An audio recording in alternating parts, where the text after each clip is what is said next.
हैदराबाद में टमाटर की कीमतों में गिरावट दर्ज की जा रही है। अंदरून 10 दिन 1 किलो टमाटर की कीमत जो 50 रुपए थी अचानक गिर गई। हैदराबाद में टमाटर 10 रुपए फी किलो के हिसाब से फरोख्त हो रहा है। टमाटर की कीमतें हाल ही में इस सतह पर कभी नहीं गिरी। हजारों रुपए लगाकर फसल तैयार करने वाले काश्तकार परेशान है कि कटी हुई फसल को जब वो मंडी में लाएंगे तो उनकी कीमतें गिर जाएंगी। गुज़िश्ता एक हफ्ते के दौरान टमाटर की कीमत में 4 गुना की कमी दर्ज की गई है। टमाटर की कीमत में कमी से जहाँ किसान फिक्रमंद है, वहीं घरेलू खवातीन काफी खुश हैं क्योंकि टमाटर अब उनके बजट में आ रहा है।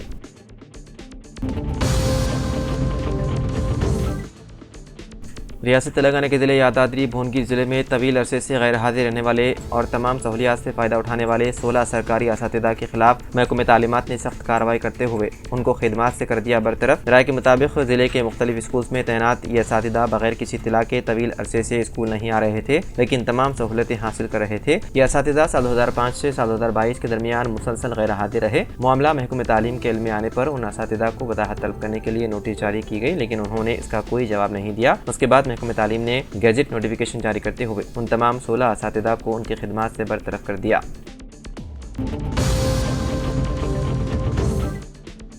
तेलंगाना हुकूमत ने इस्लामी महीने रजब की 27 तारीख को यानी कि शब मेराज की तातील का ऐलान किया है। अगरचे रियासती हुकूमत ने अपने कैलेंडर में 28 जनवरी को शब मेराज की तातील का ऐलान किया था, लेकिन इसे इख्तियारी तातीलात के तहत दर्ज किया गया है, न कि आम तातीलात के तौर पर। मजीद बरआं आज हिलाल का चांद नजर न आने की सूरत में तातील को 29 जनवरी में तब्दील किया जा सकता है।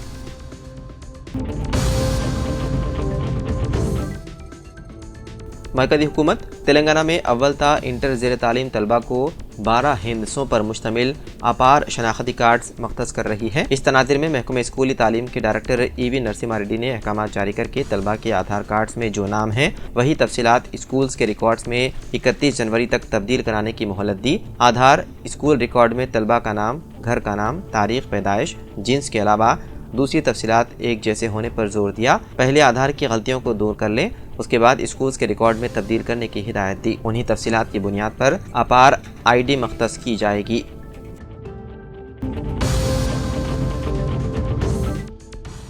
नए साल के आगाज़ के मौके पर जहां दुनिया भर में खुशी और जोश व खरोश का माहौल था, वहीं हैदराबाद में ट्रैफिक पुलिस ने जश्न को महफूज बनाने के लिए अपनी मुस्तैदी का मुजाहिरा किया। शहर के मुख्तलिफ इलाकों में हालत नशे में गाड़ियां चलाने वालों के खिलाफ खुसूसी मुहिम चलाई गई, जिसके दौरान कई अफराद को गिरफ्तार किया गया और उनकी गाड़ियां भी जब्त कर ली गई। इस मुहिम के दौरान मुतादिद अफराद ने पुलिस से बहस व तकरार करते हुए अपनी गलतियों को छुपाने की कोशिश की। इसके अलावा कुछ नौजवानों ने नए साल के जश्न का हिस्सा समझते हुए सड़कों पर खतरनाक करतबबाजी का मुजाहिरा किया, जिसकी वीडियो सोशल मीडिया पर वायरल हो गई। उन वीडियोस पर अवाम में गम गुस्से की लहर पैदा हो गई और सारिफीन ने ऐसे गैर जिम्मेदाराना रवैये के खिलाफ सख्त कार्रवाई का मुतालबा किया।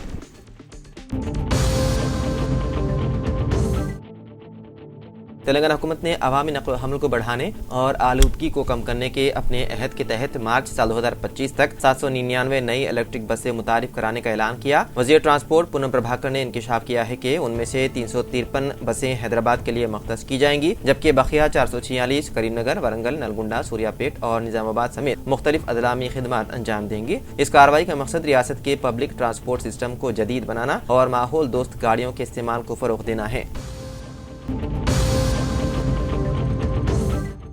उत्तर प्रदेश के लखनऊ के एक होटल में एक बाप और बेटे ने मिलकर अपने ही खानदान के 5 अफराद का कर दिया कत्ल। कत्ल के बाद बेटा होटल में मौजूद रहा। पुलिस की तफ्तीश में बेटे ने अपने वालिद के साथ इस जुर्म में मुलविस होने का इतराफ़ किया। उसने बताया कि वालिद खुदकुशी के लिए होटल से निकले हैं और पुलिस उनकी तलाश में है। DCP रवीना त्यागी के मुताबिक वालिद का नाम बदरुद्दीन और बेटे का नाम अरशद है। अरशद ने बताया कि 31 दिसंबर की रात उसने अपनी माँ और 4 बहनों को कत्ल किया। पुलिस की सख्त तफ्तीश पर उसने वालिद के भी जुर्म में भी शामिल होने की बात की। अरशद ने कत्ल की वजह घरेलू झगड़ा बताई, लेकिन ये वादे नहीं हो सका कि पूरे खानदान को खत्म करने की नौबत क्यों आई। पुलिस ने अरशद को गिरफ्तार कर लिया, जबकि उसके वालिद की तलाश जारी है।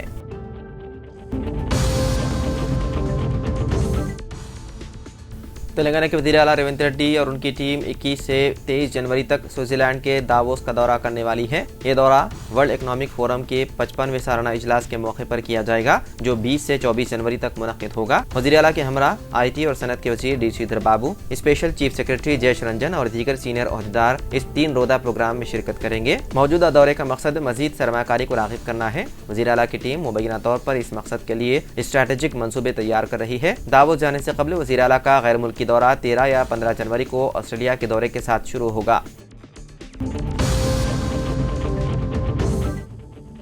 अब्दुल्लापुर मेट पुलिस स्टेशन के हुदूद में पेश आए अलमनाक वाक़े में एक मासूम बच्चे के कत्ल करने वाली खातून को अदालत ने उम्र कैद की सजा सुनाई। 21 साला श्वेता, जो अनाजपुर गांव अब्दुल्लापुर मेट मंडल जिले रंगारेड्डी की रहने वाली बताई गई है, उसने जाती रंजिश के तहत अपने सगे भाई के 2 माह के मासूम बच्चे को कत्ल कर दिया। ये खातून ला औलाद बताई गई है। उसे अपनी भावच से तंज और ताने बर्दाश्त करने पड़ते थे, जिसकी वजह से उसने इंतकामी कार्रवाई के तहत ये संगीन जुर्म किया। ये वाक़या साल 2021 में अब्दुल्लापुर मेट पुलिस स्टेशन में पेश आया था।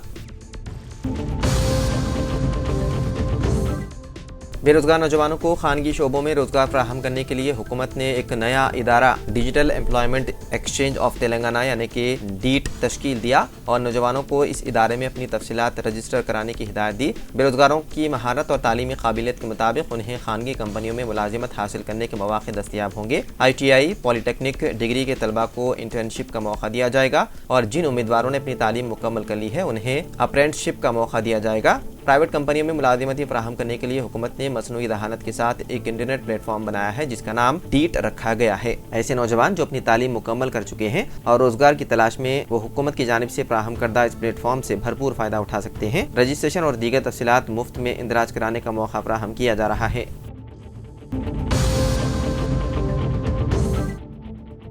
तेलंगाना हाई कोर्ट ने फार्मूला ई रेसिंग मामले में BRS के वर्किंग प्रेसिडेंट KTR को बड़ी राहत देते हुए अदालत के फैसले तक गिरफ्तार न करने पुलिस को हिदायत दी। KTR ने एंटी करप्शन ब्यूरो की जानिब से दायर करदा मुकदमे को कालअदम करार देने के लिए हाई कोर्ट में दरख्वास्त दायर की। तेलंगाना हाई कोर्ट में समाअत के दौरान दिन भर फरीकैन की जानिब से बहस जारी रही। अदालत ने फरीकैन की समाअत के बाद फैसला महफूज कर दिया और पुलिस को हिदायत दी कि फैसले तक KTR को गिरफ्तार न किया जाए।